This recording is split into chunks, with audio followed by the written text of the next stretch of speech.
Hope you're having a good day today. It is December 11th. Come on with us to the book of Philippians once again. Philippians chapter 3. I'd like to just consider verse 1. Finally, my brethren, rejoice in the Lord.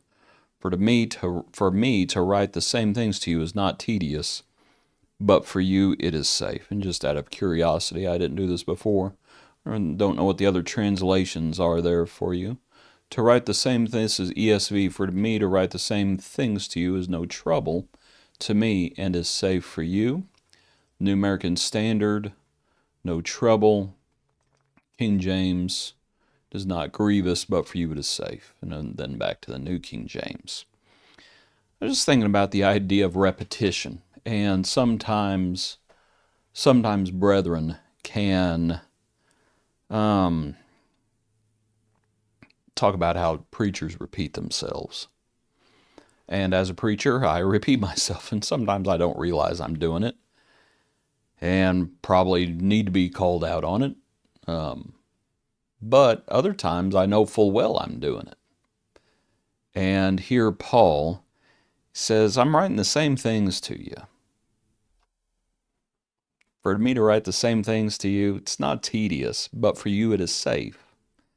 And I was just thinking about reasons for repetition. And here is obviously one of them. For you, it is safe. We might consider the idea of reminders.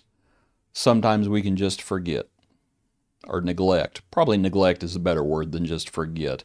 But sometimes we can just be neglectful in the things we ought to be doing. And so we need we need a reminder, even though we already know it. Just think about the Lord's Supper and the Lord's wisdom in instituting the Lord's Supper.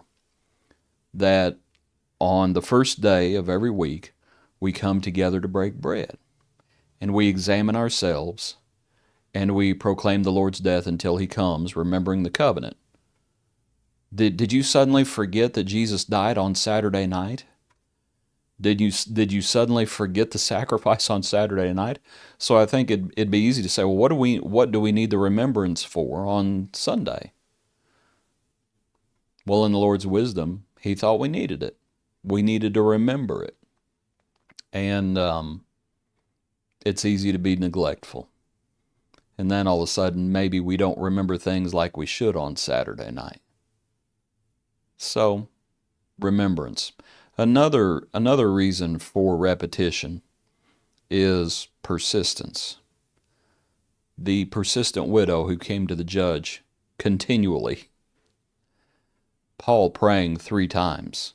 Did the Lord not hear him the first time? Jesus praying 3 times. Did the Lord not hear him the first time? Well, there's persistence there. Pray continually.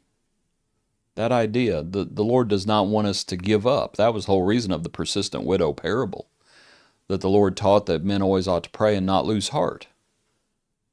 And so when we think about doing things repeatedly, sometimes it's just doing things continually, and it's being persistent and having good habits, good things to have. Another reason for repetition is emphasis. Back in Philippians, you might remember what the next chapter starts out with.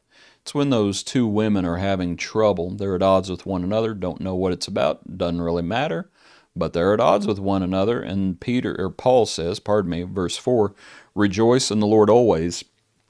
Again, I will say rejoice. Why does he repeat it? It's not as a reminder. He does remind them of certain things, but he's trying to emphasize it. That's what he's trying to do.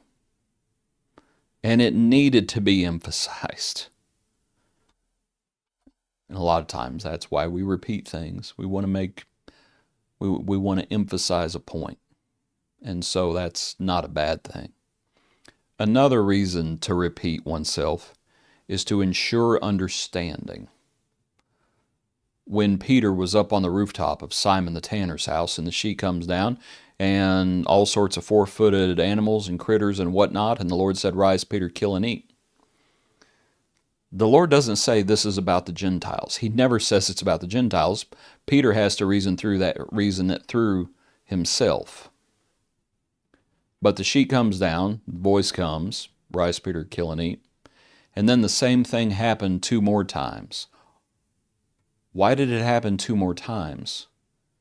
The Lord is trying to emphasize our other point, but he's also wanting to make sure, he's trying to drive it home. He's trying to drive it home. Like I said, now Peter's still going to have to think about things and realize what's really being spoken about. And when Cornelius comes knocking, we know what it's about. And he says, I concluded. That's the idea, that now I understand. Now I understand. So sometimes we emphasize things to ensure understanding, or to remind people, or to emphasize certain things, or we simply are trying to ensure persistence.